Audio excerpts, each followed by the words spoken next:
The Winter Olympics are underway now in Sochi, Russia, but along with the competition, there's a serious threat of terrorism.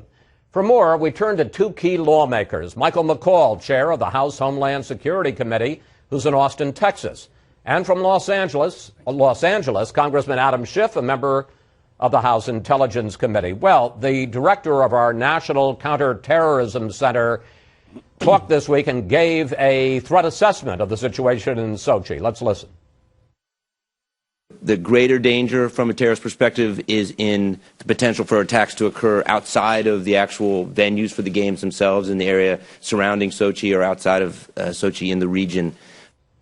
And TSA banned all liquids, aerosols, gels, and powders from carry-ons on flights between the U.S. and Russia. Chairman McCaul, you're just back from Sochi, and you say that the threat there is very specific and credible.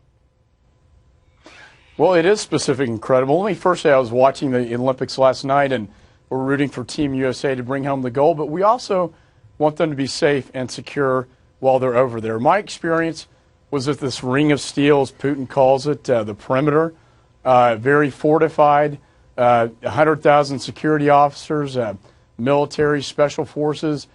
So there's a lot going on there, including our FBI, our Homeland Security people over there, diplomatic security. But, Chris, there are two major threat vectors as I see it. One is to the aviation sector externally, into Russia, into Sochi, at that airport, which is in the Ring of Steel.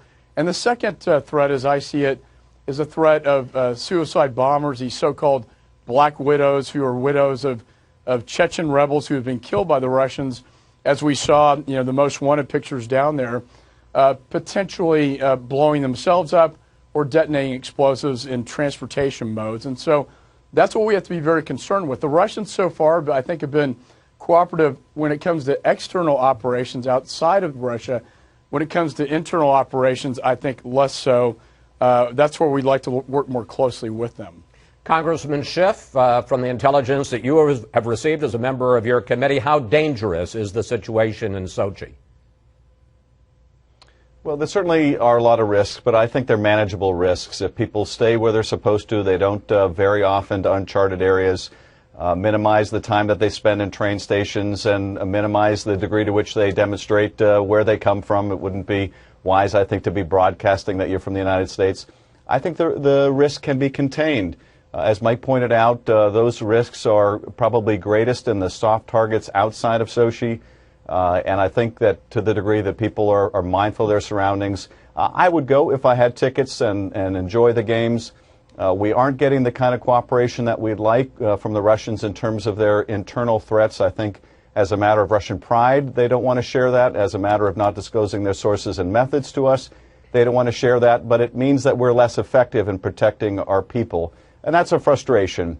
But all things considered, I think that that it's relatively and manageably safe to be at the games. Chairman McCaul, let me ask you a bigger question, because after your tour of Sochi, you said that the Olympic Village, and this was your quote, is very well fortified. Is that what we've come to, that what was originally designed to be an exhibition of international unity now needs to be very well fortified? And if that's the case, what's the point? Well, I think any Olympics is going to have a certain risk to it. I think this particular Olympics, I've never seen a greater threat, certainly in my lifetime. We had the 1972 Olympics where the Israeli team was taken hostage. We didn't have the threats, warnings in advance. Remember, we've already had two suicide bombers that have gone off outside the Olympic Village in December. You had the train station and the bus blown up, and I think, as Adam pointed out, it's the soft targets outside the perimeter. I would caution people to stay in the village if they're there. I think what really poses the greatest damage or threat, if you will, Chris, in my judgment, is the proximity and the location of where these games are being held. They're being held right dead center in the middle of what has been a historic battleground between Russia and the Chechen rebels that have now spun off into an Islamic a radical militant group. And so you have the leader of the Chechen rebels, Umarov, calling for attacks on the Olympics, calling for attacks on civilians, including women and children. And then Zawahiri, the al-Qaeda leader, the lieutenant of bin Laden, reinforcing that threat. And so that's a whole new ball game that makes, I think, these Olympics very, very different. I think that there's a high degree of probability that something is going to, something will detonate, something will go off, but I do think it's probably most likely to happen outside of the Ring of Steel in the Olympic Village. I've got to pick you up on this. You're saying, as the chairman of the House Homeland Security Committee, you think that there is a high probability that there will be some explosion outside the Ring of Steel? Well, I hope I'm wrong in this assessment, but you're talking about an area of the world where suicide bombers go off all the time. And the fact is, right now, Chris, the eyes of the world are upon these Olympics. And the Chechen extremists know this. And they want to make a global statement. They want to make a jihad statement. And what better time to do it than right now? And that is, I think, the biggest threat to these Olympics. And remember, they don't have to hit in the Ring of Steel at the Olympic Village.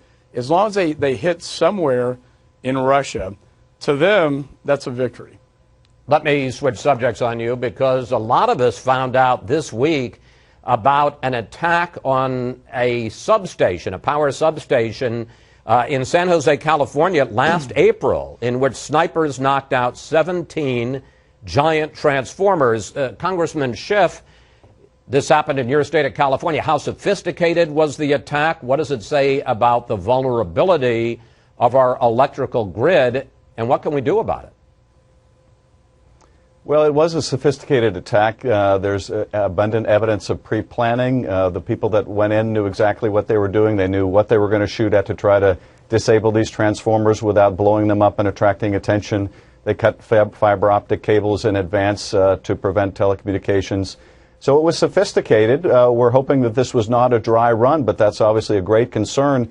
And one of the things that I think it highlights is we put a lot of our focus on cybersecurity, on the ability of terrorists to use cyber networks to try to bring down our grid. And perhaps we've taken our eye a bit off the ball of less sophisticated attacks that can be equally brutal or even more damaging. A lot of these substations are in remote areas. They have nothing but a chain link fence and maybe a remote camera.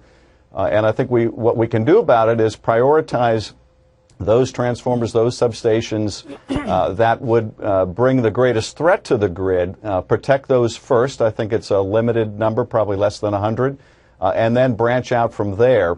But plainly, a lot needs to be done, and some finger-pointing already going on between the various agencies as to who's responsible for security here. We're beginning to run out of time, and I want to get into one more subject, but very briefly, Congressman McCaul, how concerned are you about this attack?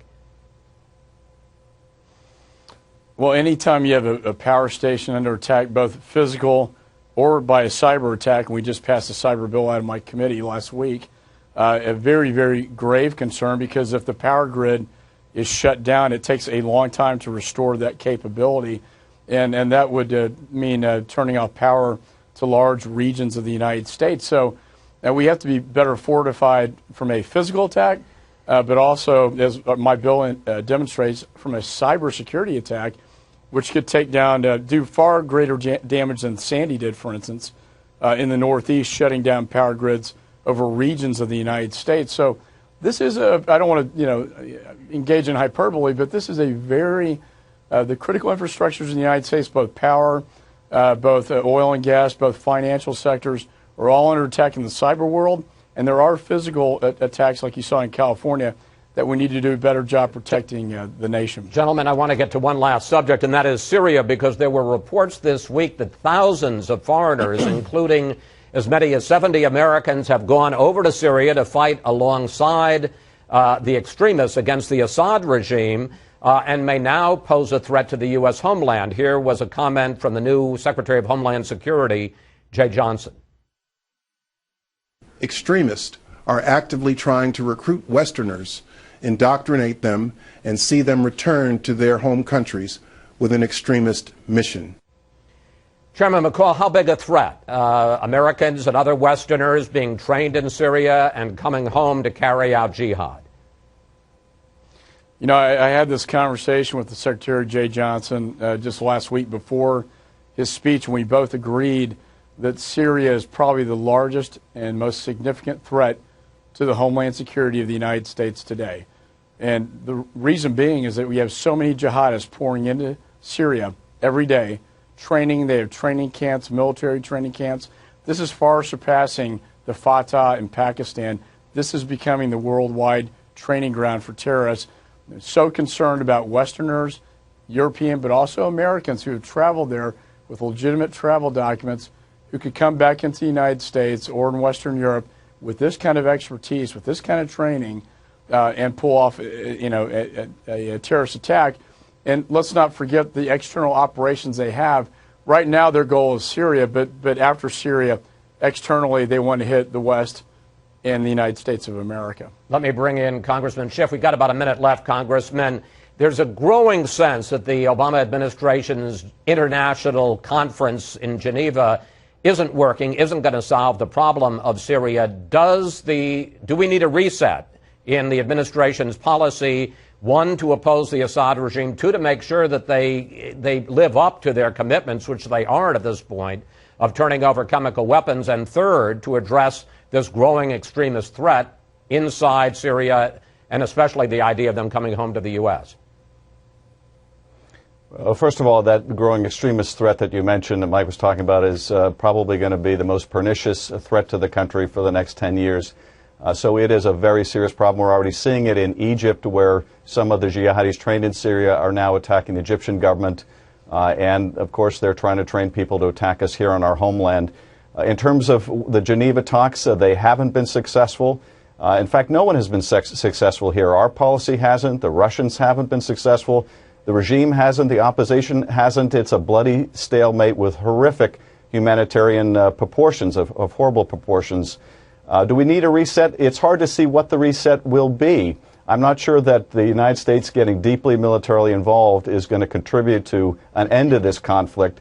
I think we have to try to keep the pressure on with both a bottom-up strategy like we're seeing in Geneva, and more importantly probably is what will happen outside of Geneva, and that is we need to talk to the nations that are fighting by proxy in Syria, to the Iranians, to the Russians, to the Saudis, to the Turks, to the Qataris, and try to reach a resolution here. And I think the resolution is a Syria without Assad. He's not indispensable to any of us. There are goals we all want to see in Syria after the conflict, and they're not necessarily the same, but we don't need Assad in power. Of course, there's no indication that Assad plans to go anywhere. Congressman Schiff, Congressman McCaul, want to thank you both so much for coming in today. Thanks, Thank you.